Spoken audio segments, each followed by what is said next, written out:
The Picture in the House by H.P. Lovecraft. Searchers after horror haunt strange, far places. For them are the catacombs of Ptolemais, and the carven mausolea of the nightmare countries.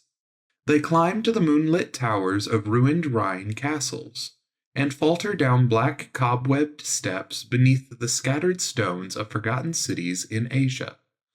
The haunted wood and the desolate mountain are their shrines, and they linger around the sinister monoliths on uninhabited islands.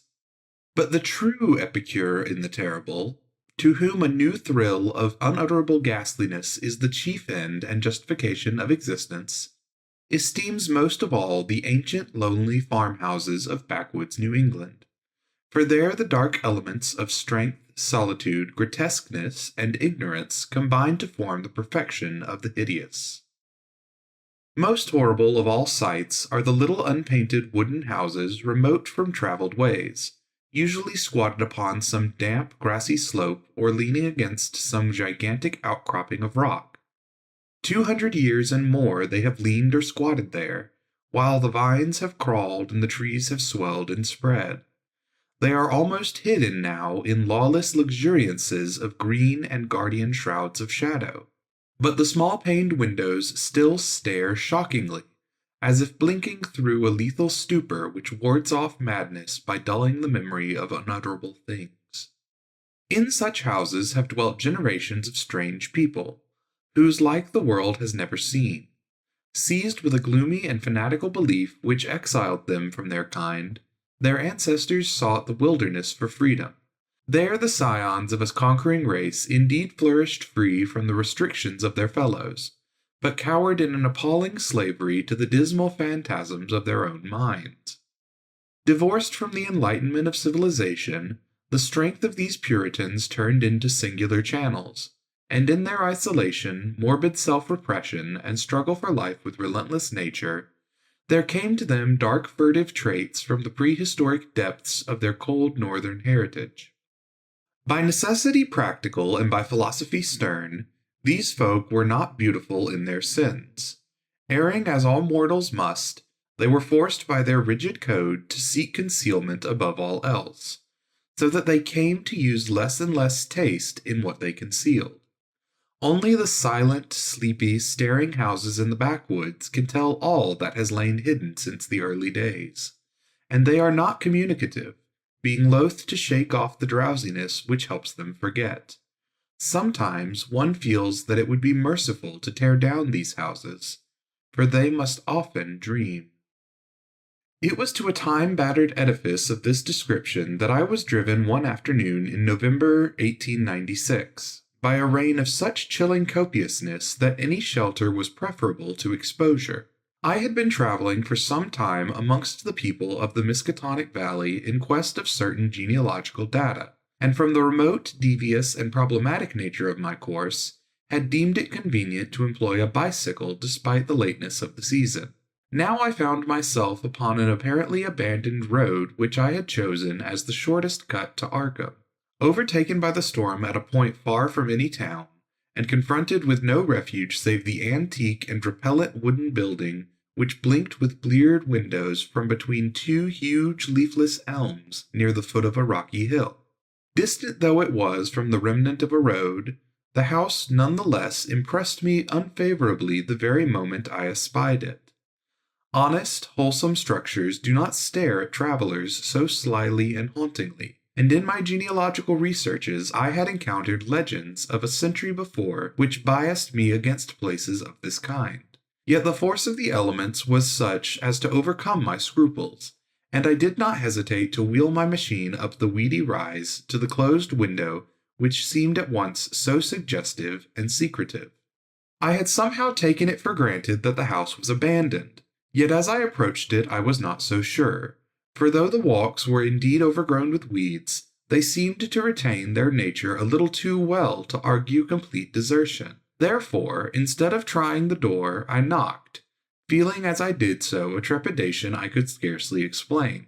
As I waited on the rough, mossy rock which served as a doorstep, I glanced at the neighboring windows and the panes of the transom above me, and noticed that although old, rattling, and almost opaque with dirt, they were not broken.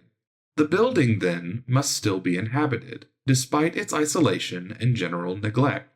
However, my rapping evoked no response, so after repeating the summons, I tried the rusty latch and found the door unfastened.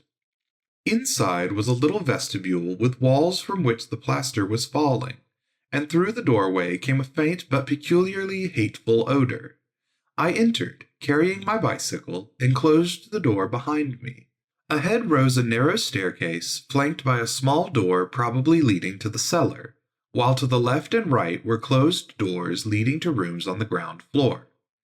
Leaning my cycle against the wall, I opened the door at the left and crossed into a small, low-ceilinged chamber, but dimly lit by its two dusty windows and furnished in the barest and most primitive possible way. It appeared to be a kind of sitting room, for it had a table and several chairs, and an immense fireplace above which ticked an antique clock on a mantel. Books and papers were very few, and in the prevailing gloom I could not readily discern the titles. What interested me was the uniform air of archaism as displayed in every visible detail. Most of the houses in this region I had found rich in relics of the past, but here the antiquity was curiously complete, for in all the room I could not discover a single article of definitively post-revolutionary date. Had the furnishings been less humble, the place would have been a collector's paradise. As I surveyed this quaint apartment, I felt an increase in that aversion first excited by the bleak exterior of the house. Just what it was that I feared or loathed, I could by no means define, but something in the whole atmosphere seemed redolent of unhallowed age, of unpleasant crudeness, and of secrets which should be forgotten.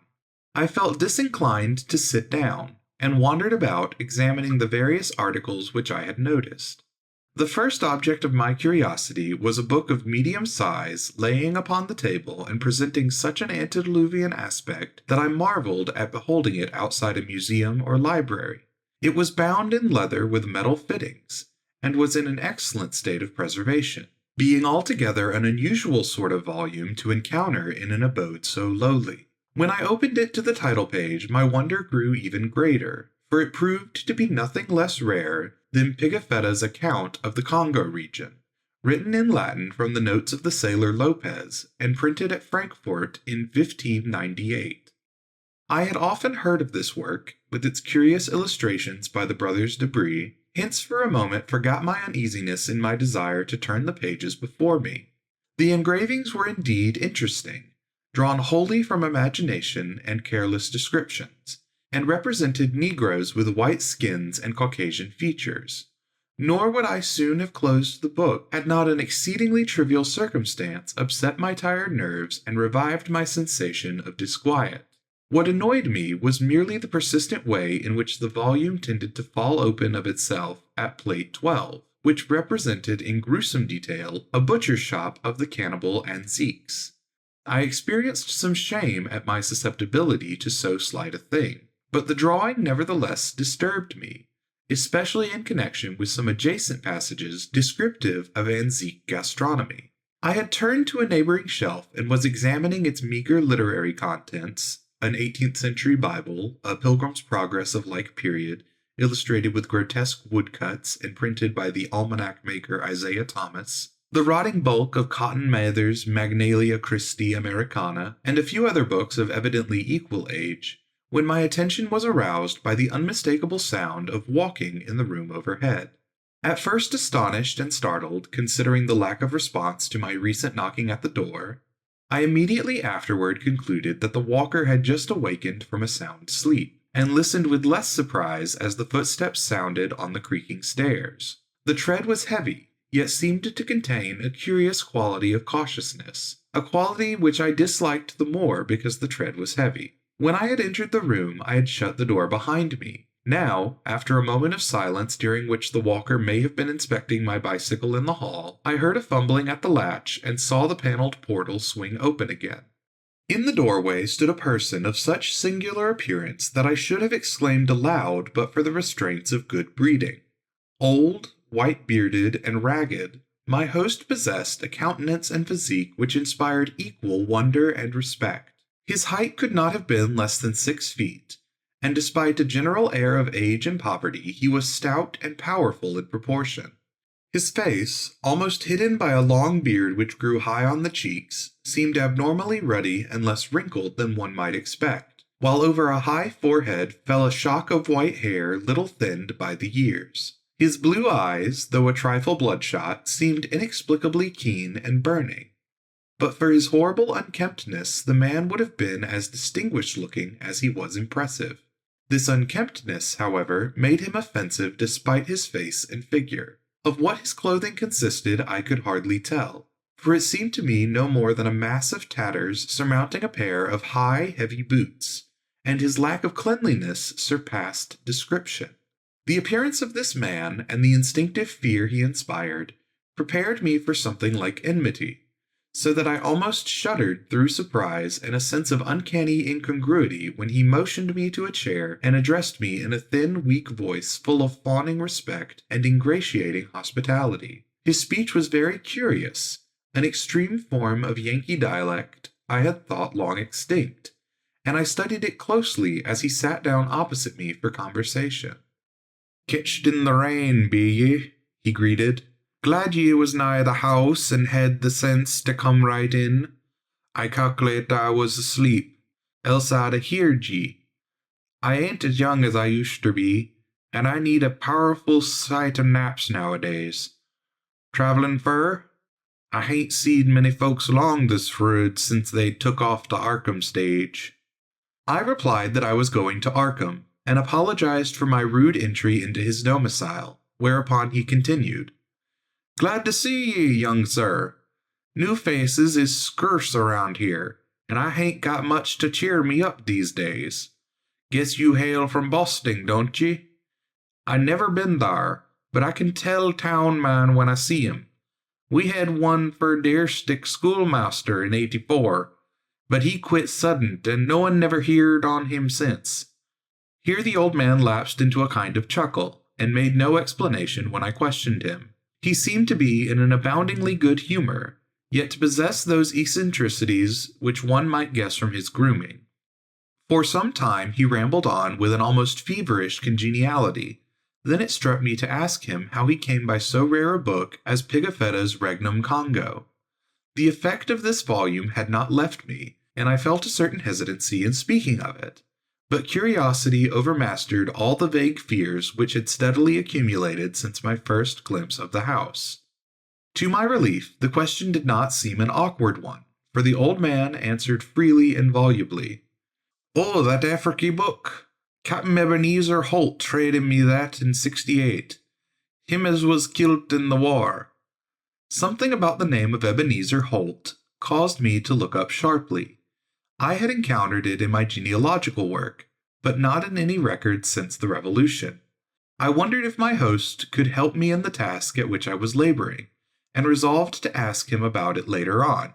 He continued, "Ebenezer was on a Salem merchantman for years, and picked up a sight o' queer stuff in every port.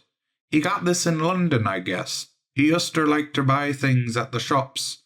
I was up to his house onct, on the hill, trading hosses, when I see this book. I relished the picters, so he gave it in on a swap. 'Tis a queer book. Here, leave me get on my spectacles." The old man fumbled among his rags, producing a pair of dirty and amazingly antique glasses with small octagonal lenses and steel bows. Donning these, he reached for the volume on the table and turned the pages lovingly. "Ebenezer could read a leetle o' this. 'Tis Latin, but I can't. I had 2 or 3 schoolmasters read me a bit, and Passon Clark. Him they say got drowned in the pond. Can you make anything out in it?" I told him that I could, and translated for his benefit a paragraph near the beginning. If I erred, he was not scholar enough to correct me, for he seemed childishly pleased at my English version. His proximity was becoming rather obnoxious, yet I saw no way to escape without offending him. I was amused at the childish fondness of this ignorant old man for the pictures in a book he could not read. and wondered how much better he could read the few books in English which adorned the room. This revelation of simplicity removed much of the ill-defined apprehension I had felt, and I smiled as my host rambled on. "Queer how pictures can set a body thinkin'. Take this'n here near the front. Have you ever seed trees like that, with big leaves a-floppin' over and down? And them men, them can't be niggers. They do beat all. Kinder like Injuns, I guess, even if they be in Africy. Some of these here critters look like monkeys, or half monkeys and half men, but I never heerd of nothing like this'n." Here he pointed to a fabulous creature of the artist, which one might describe as a sort of dragon with the head of an alligator. "But now I'll show ye the best'n, over here nigh the middle." The old man's speech grew a trifle thicker, and his eyes assumed a brighter glow, but his fumbling hands, though seemingly clumsier than before, were entirely adequate to their mission. The book fell open, almost of its own accord, and as if from frequent consultation at this place, to the repellent 12th plate shewing a butcher's shop amidst the antique cannibals. My sense of restlessness returned, though I did not exhibit it. The especially bizarre thing was that the artist had made his Africans look like white men. The limbs and quarters hanging about the walls of the shop were ghastly, while the butcher with his axe was hideously incongruous. But my host seemed to relish the view as much as I disliked it. "What do ye think o' this? Ain't never seen the like hereabouts, eh? When I see this, I tell Deb Holt, that's suthin' to stir ye up and make your blood tickle. When I read in Scripture about slayin', like the Midianites was slew, I kinder think things, but I ain't got no picter of it. Here a body can see all they is to it. I s'pose 'tis sinful, but ain't we all born and livin' in sin? That feller being chopped up gives me a tickle every time I look at him. I have to keep lookin' at him. See where the butcher cut off his feet? Thar's his head on that bench, with one arm side of it, and the other arm's on the ground side of the meat block." As the man mumbled on in his shocking ecstasy, the expression on his hairy, spectacled face became indescribable, but his voice sank rather than mounted. My own sensations can scarcely be recorded. All the terror I had dimly felt before rushed upon me actively and vividly, and I knew that I loathed the ancient and abhorrent creature so near me with an infinite intensity. His madness, or at least his partial perversion, seemed beyond dispute. He was almost whispering now, with a huskiness more terrible than a scream, and I trembled as I listened.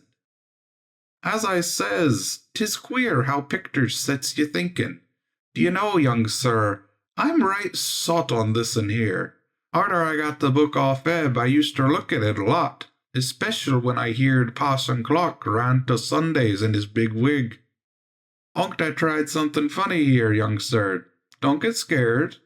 All I done was to look at the picture afore I kilt the ship for market.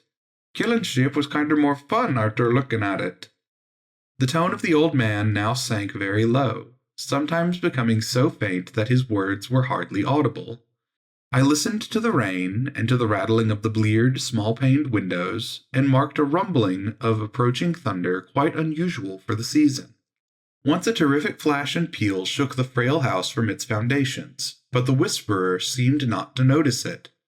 "Killin' sheep was kinder more fun, but, you know, 'twa'n't quite satisfyin'. Queer how a cravin' gets a holt on ye. As ye love the Almighty, young man, don't tell nobody, but I swear to God that picter began to make me hungry for victuals I couldn't raise nor buy.